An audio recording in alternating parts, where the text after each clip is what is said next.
ஓம் சாந்தி 23/1/2025 சாக்கார முரளி. இன்று சிவ பகவான் கூறுகிறார், இனிமையான குழந்தைகளே, 2 முக்கியமான விஷயங்களை அனைவருக்கும் புரிய வைக்க வேண்டும். ஒன்று, தந்தையை நினைவு செய்யுங்கள். இன்னொன்று, 84 பிறவிகளின் சக்கரத்தை அறிந்து கொள்ளுங்கள் என்று புரிய வையுங்கள். பிறகு அனைத்து கேள்விகளும் முடிந்து போய்விடும். முதல் கேள்வி, தந்தையின் மகிமையில் எந்த வார்த்தைகள் வருகிறது? அது ஸ்ரீ கிருஷ்ணருடைய மகிமையில் வருவதில்லை. பதில், விருக்ஷபதி ஒரே ஒரு தந்தை ஆவார். ஸ்ரீ கிருஷ்ணரை விருக்ஷபதி என்று சொல்வதில்லை. தந்தைக்கெல்லாம் தந்தை அல்லது பதிகளுக்கெல்லாம் பதியானவர் என்று ஒரே ஒரு நிராகாரருக்கு சொல்லப்படுகிறது, கிருஷ்ணருக்கு அல்ல. இருவரின் மகிமையையும் தனித்தனியாக தெளிவுபடுத்துங்கள். இரண்டாவது கேள்வி, குழந்தைகளாகிய நீங்கள் ஒவ்வொரு கிராமத்திலும் எந்த ஒரு விஷயத்தை தண்டோரா போட வைக்க வேண்டும்? பதில், மனிதனிலிருந்து தேவதையாக, நரகவாசியிலிருந்து சொர்க்கவாசியாக எப்படி ஆகுவது, மேலும் ஸ்தாபனை மற்றும் விநாசம் எப்படி நடக்கிறது என்பதை வந்து புரிந்து கொள்ளுங்கள் என்று கிராமம் கிராமமாக சென்று தண்டோரா போட வையுங்கள். முரளியின் பாடல், தாயும் நீயே தந்தையும் நீயே. ஓம் சாந்தி. இந்த பாடலின் அடுத்த வரிகள், நீங்கள்தான் படகு, நீங்கள்தான் படகோட்டி என்று வருகிறது. அந்த வரிகள் தவறானது. இதுவும் நீங்கள்தான் பூஜைக்குரியவர், நீங்கள்தான் பூஜாரி என்று சொல்வது போல் இருக்கிறது. ஞானத்தின் பொலிவு உடையவர்கள், அதாவது நன்கு அறிந்தவர்கள், உடனேயே இந்த பாட்டை நிறுத்தி விடுவார்கள். ஏனென்றால் தந்தையை நிந்திப்பது போல் ஆகிவிடுகிறது. இப்பொழுது குழந்தைகளாகிய உங்களுக்கு ஞானம் கிடைத்திருக்கிறது. மற்ற மனிதர்களிடம் இந்த ஞானம் இல்லை. கீதையினுடைய பகவானின் ஞானம் புருஷோத்தமர் ஆக்குவதற்கானது என்பதை மனிதர்களும் புரிந்திருக்கிறார்கள். ஆனால் எப்பொழுது கிடைக்கும், எப்படி கிடைக்கும் என்பதை மறந்து விட்டார்கள். கீதை என்பது தர்ம ஸ்தாபனைக்கான சாஸ்திரம். மற்ற எந்த சாஸ்திரமும் தர்ம ஸ்தாபனையின் பொருட்டு இல்லை. நமக்கு பகவான் படிப்பு கற்பித்துக் கொண்டிருக்கிறார் என்பதை இப்பொழுது குழந்தைகள் புரிந்திருக்கிறீர்கள். நீங்கள் படித்து இதுபோல் தேவி தேவதையாக ஆகிறீர்கள். பிறகு இந்த ஞானம் இருக்காது, மறைந்துவிடும். பிறகு மாவில் உப்பு இருக்கும் அளவிற்கு சித்திரங்கள் மட்டுமே மிஞ்சியிருக்கும். ஆத்மாக்களுக்கு தந்தை 2 விஷயங்களை நினைவு செய்தால் போதும் என்று கூறுகிறார். அதாவது, என்னை நினைவு செய்யுங்கள் மற்றும் 84 பிறவிகளின் சக்கரத்தை நினைவு செய்யுங்கள், போதும், அவ்வளவுதான் என்று கூறுகிறார். இந்த 2 முக்கியமான விஷயங்களை தான் புரிய வைக்க வேண்டும். பாருங்கள், கண்காட்சிகளில் எவ்வளவு கூட்டம் வருகிறது.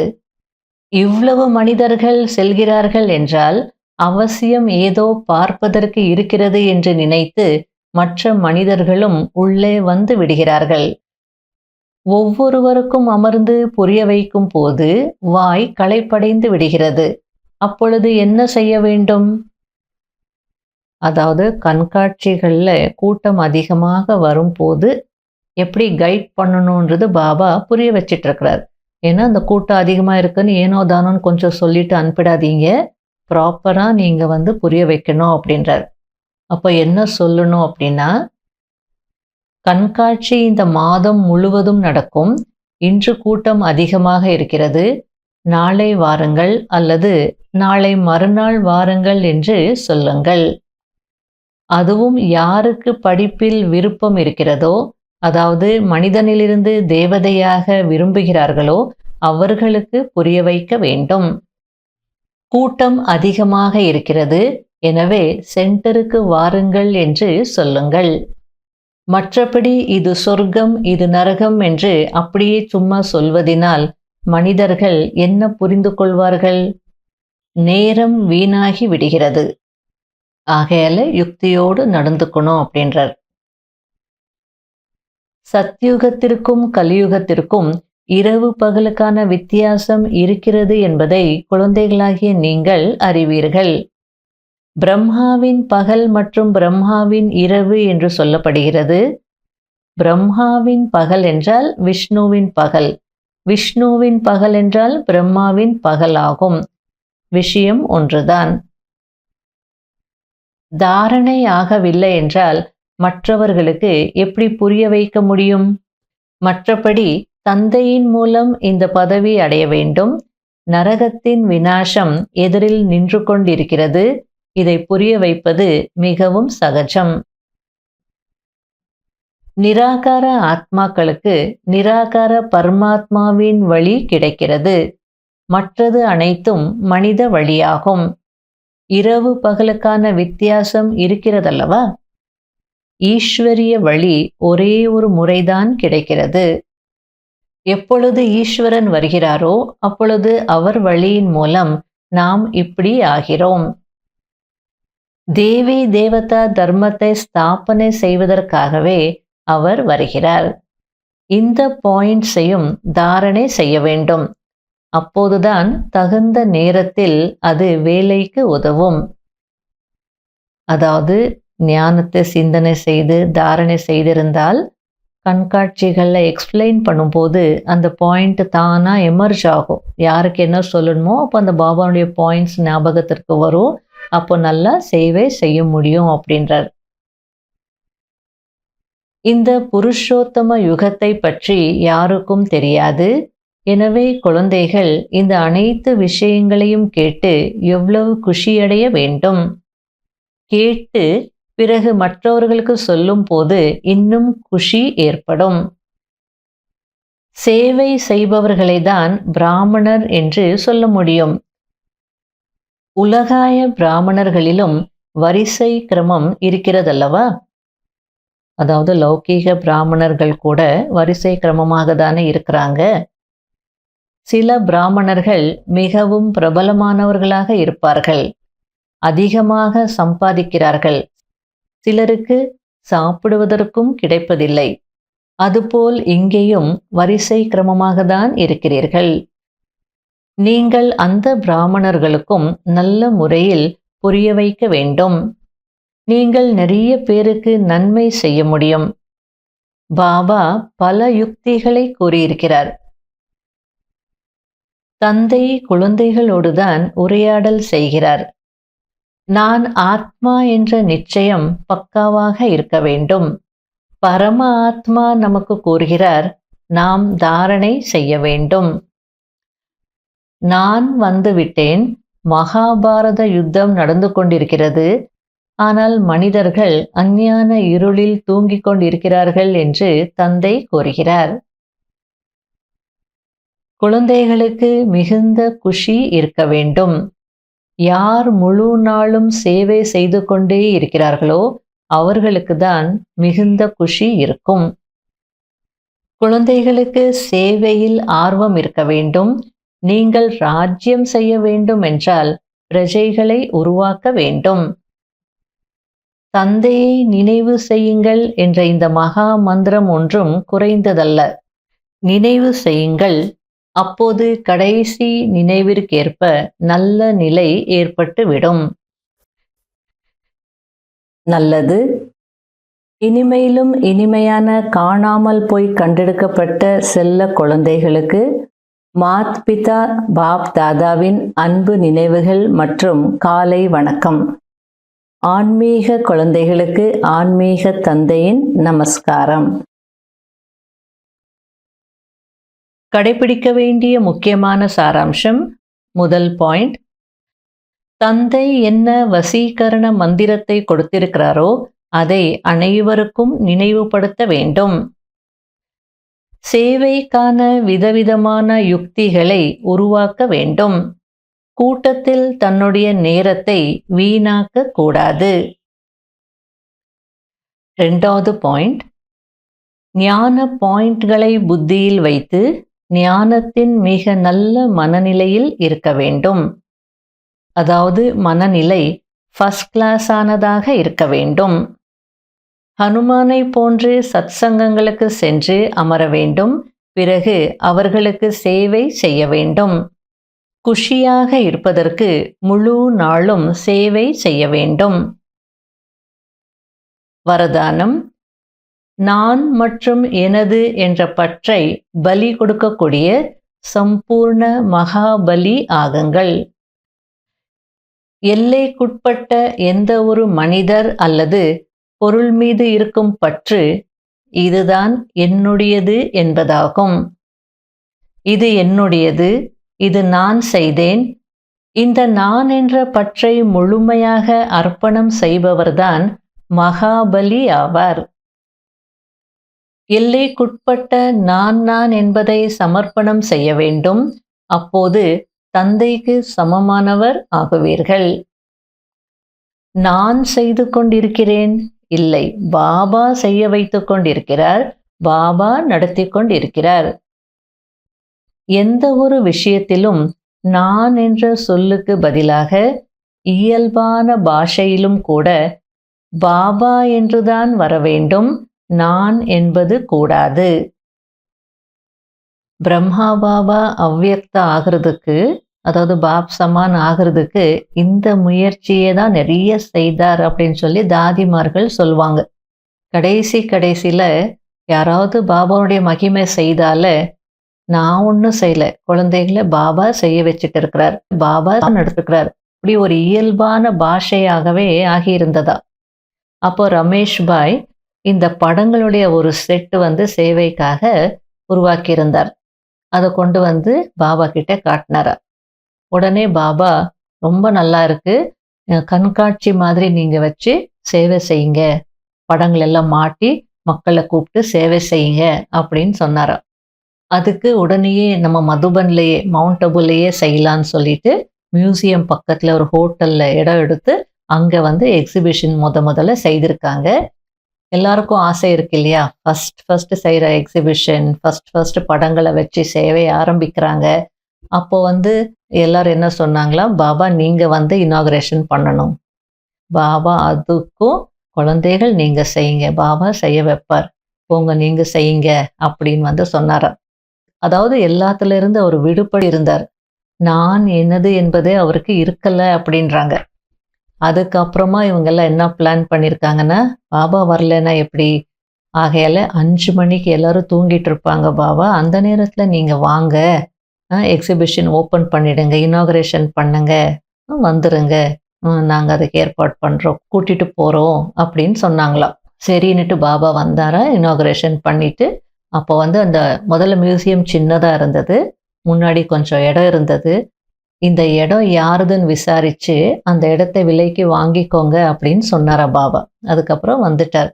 அதுக்கப்புறம் ரமேஷ் பாய் மூவ் பண்ணி அந்த ஓனர் அஹமதாபாத்தில் இருந்தாராம். அப்போ கேட்டு பேசி எல்லாம் முடிச்சுட்டு 18 ஜனவரி அன்றைக்கி தான் வராரா. 69 18 ஜனவரிக்கு ரமேஷ் பாய் பாண்டவனுக்கு வர்றதுக்கெல்லாம் ரெடியாக இருக்கிறாரு. அப்போ தான் பாபா அவ்வியக்தா ஆனார் அப்படின்ற அந்த செய்தி கிடைக்குதா அவங்களுக்கு. அப்போ எப்படி நடக்குமோ ஏது நடக்குமோ அப்படின்னு தான் அவர் யோசிச்சிருக்கிறாரு. இருந்தாலும் அந்த பாபாவுடைய இயல்பான பாஷை, பாபா நடத்துவார், பாபா செய்ய வைப்பார், அந்த ஒரு திட சங்கல்பத்தில் அந்த இடத்தை வாங்கிட்டாரு. இப்போ மியூசியமும் பெருசாக எடுத்து நல்ல சேவையும் நடந்துட்டுருக்கு. இது போல் இந்த முயற்சி மிகவும் அவசியம். அது மட்டும் இல்லை, 1968 மார்ச் மாதம் தாதிமார்களுக்கு பட்டி நடந்துட்டு இருக்கு மதுபனில். அப்போ டிரான்ஸுக்கு போயிருக்காங்க ஒரு சகோதரி. அப்போ டிரான்ஸுக்கு போயிருக்கும் போது சிவபாபாவே வந்துட்டாரா அந்த சகோதரிக்குள்ள.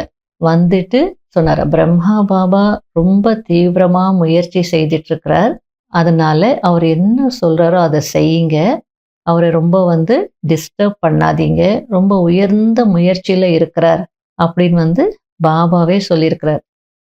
இப்போ அந்த காலத்தில் இதெல்லாம் ரெக்கார்ட் பண்ணல. ஆனால் ரத்தன்மணி தாதி பாயிண்ட்ஸை நோட் பண்ணுறதுல நம்பர் 1.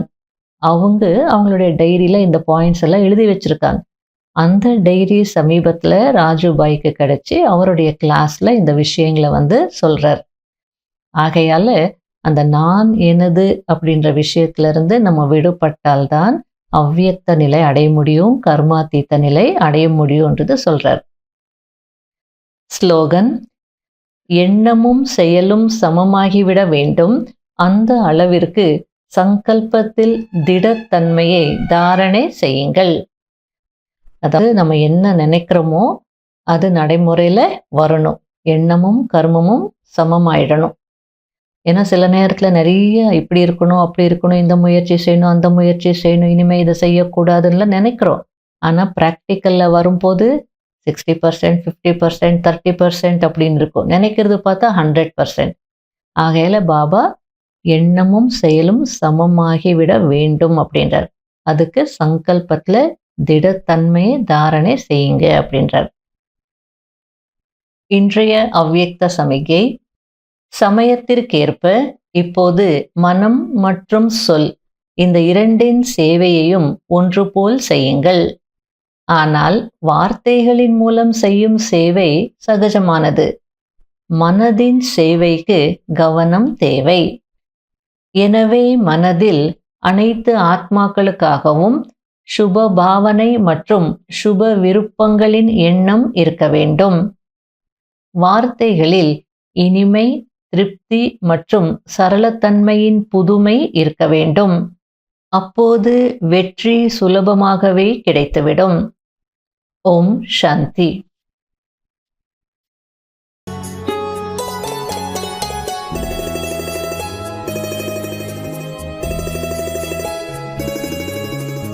உன்னாலே பாபா உயர்ந்தேனே நானும் என் மனதார நன்றி சொல்வேன் என்னாலும்.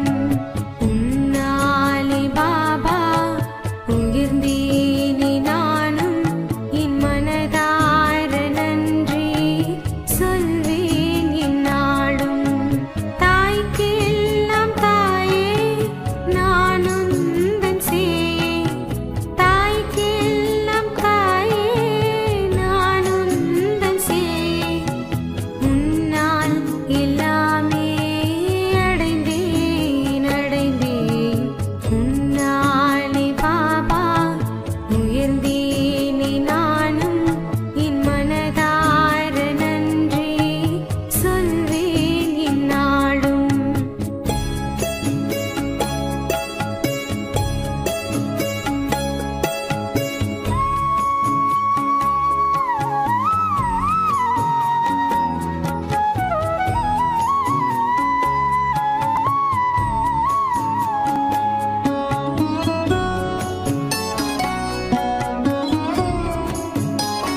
சுமைகள்